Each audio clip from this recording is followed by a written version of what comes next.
அந்த 82ஆம் சங்கீதத்துக்குள்ளே இருக்கிற விஷயம் அதுதான். இன்றைக்கி நம்ம அர்ப்பணம் பண்ணுவோம். ஆனால் நாங்கள் உம்முடையவர்கள் ஆண்டவரே. நீங்கள் தேவர்கள்னு சொன்னாங்க பார்த்தீங்களா? நாங்கள் தேவனுடைய பிள்ளைகள் அப்பா. நம்ம தேவனுடைய பிள்ளைகள் என்றால் உலகம் நம்மிடத்தில் என்ன எதிர்பார்க்கிறது? நாம் தேவனை போல நடக்க வேண்டும் அல்லவா?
சங்கீதம் 82.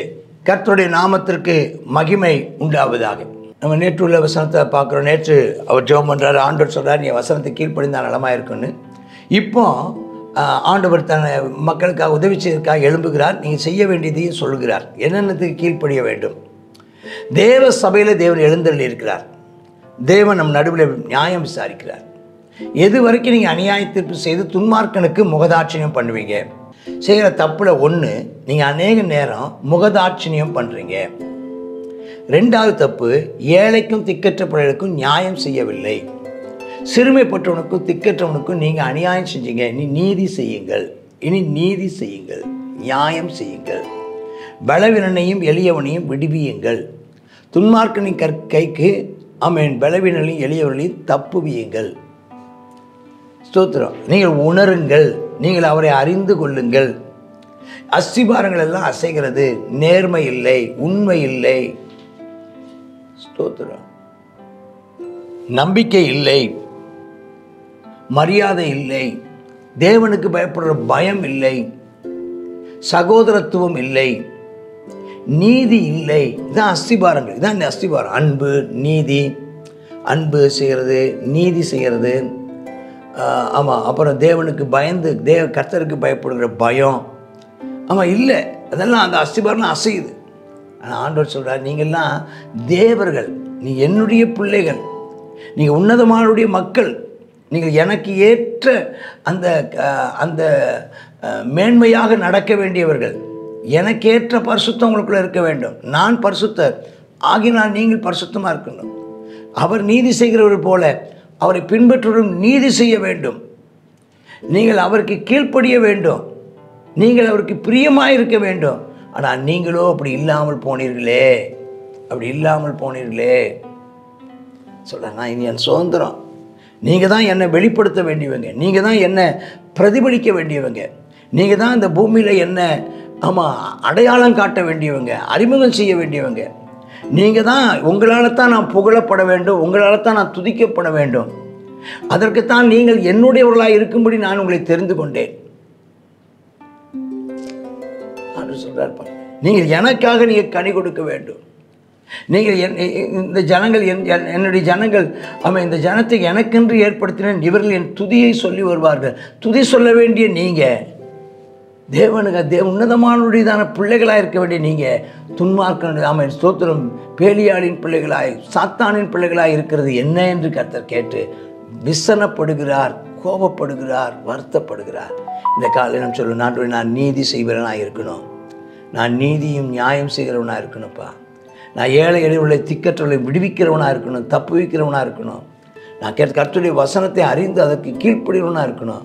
நான் கர்த்தரை பிரதிபலிக்கிறவனாக, அவருடைய சுபாவத்தை நான் பின்பற்றுகிறவனாக, நான் அவரை அறிமுகப்படுத்துகிறவனாக, அவரை பிரியப்படுத்துகிறவனாக, அவருடைய சொந்த பிள்ளையாக சுதந்திரமாக இருந்து அவரை சந்தோஷப்படுத்துகிறவனாக இருக்க எனக்கு கிருபை தாரும் என்று சொல்லி ஜெபம் பண்ணுங்க. அதுதான் அதுக்குள்ளே இருக்குது. இந்த 82ஆம் சங்கீதத்துக்குள்ளே இருக்கிற விஷயம் அதுதான். இன்றைக்கி நம்ம அர்ப்பணம் பண்ணுவோம். ஆனால் நாங்கள் உம்முடையவர்கள் ஆண்டவரே. நீங்கள் தேவர்கள்னு சொன்னாங்க பார்த்தீங்களா? நாங்கள் தேவனுடைய பிள்ளைகள் அப்பா. நம்ம தேவனுடைய பிள்ளைகள் என்றால் உலகம் நம்மிடத்தில் என்ன எதிர்பார்க்கிறது? நாம் தேவனை போல நடக்க வேண்டும் அல்லவா? தேவனுடைய திவ்ய ஸ்பாவமும் நம்மகிட்ட இருக்கணும். தேவனுடைய திவ்ய வல்லமையும் நம்மகிட்ட இருக்கணும். தேவனை குறித்து தேவனுக்கு பிரியமானவர்களாக நாம் இருக்கணும். தேவனை சந்தோஷப்படுத்துவர்களாக இருக்கணும். கர்த்தர் நம்மை ஆசீர்வதிப்பாராக. ஆமேன், ஆமேன். God bless you. சங்கீதம் 82 அதில் அஸ்திபாரங்களும் அசைகிறதே அப்படின்னு சொல்லி அப்போ நீதிமான் என்ன செய்கிறான்? துன்மார்க்கமாய் நடக்கிறதான காரியத்தை குறித்து பார்க்குறோம். நீங்கள் எது வரைக்கும் நீங்கள் என்ன செய்றீங்க? அநியாய தீர்ப்பு செய்து துன்மார்க்கருக்கு முகதாட்சியம் பண்ணுவீங்க. ஏழைகளையும் திக்கற்றவர்களையும் விதவைகளையும் சிறுமைப்பட்டவர்களையும் நீங்கள் நீதி செய்யாமல் நியாயம் செய்யாமல் எது வரைக்கும் இருப்பீங்க? நீங்கள் தேவர்கள் என்று சொல்லி உங்களை குறித்தெல்லாம் சொல்லப்பட்டிருக்கிறதே, நீங்கள் எது வரைக்கும் நீங்கள் இப்படி நடந்து கொள்வீங்க? நீங்கள் ஒரு விஷயம் நீங்கள் என்ன செய்யுங்க? மனம் திரும்புங்கன்னு சொல்லி ஆண்டவர் சொல்லுகிறார். ஜெபம் பண்ணோமா? கர்த்தாவே ஸ்தோத்திரம் அப்பா, கிருபை இரக்கம் இருந்தால் எங்கள் நல்ல பிதாவே, சர்வ வல்லமுள்ள தேவனே, இந்த வேலைக்காக உமக்கு நன்றி செலுத்துகிறோம், ஸ்தோத்திரம் செலுத்துகிறோம் அப்பா. கர்த்தாவே நாங்கள் ஆமென் இந்த அஸ்திபாரங்களாகிய அப்பா நீதி, நியாயம், தெய்வ பயம், அன்பு, கர்த்தாவே ஸ்தோத்திரம் அப்பா. ஆமென் அப்பா, இப்படிப்பட்டதான காரியங்களை நாங்கள் நேர்மையாய் நடக்க நீர் எங்களை எதிர்பார்க்கிறீரப்பா. கர்த்தாவே ஸ்தோத்திரம் அப்பா. ஆமென். நீர் எங்களை எவ்வளவாய் உயர்த்தி வைத்திருக்கிறீரப்பா.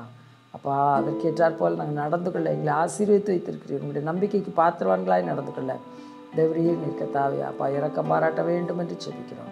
உம்முடைய வழிகள் நடக்க கிருபை தார். எல்லா பாவங்கள் குற்றங்கள் எல்லாவற்றையும் மன்னித்தருளும்.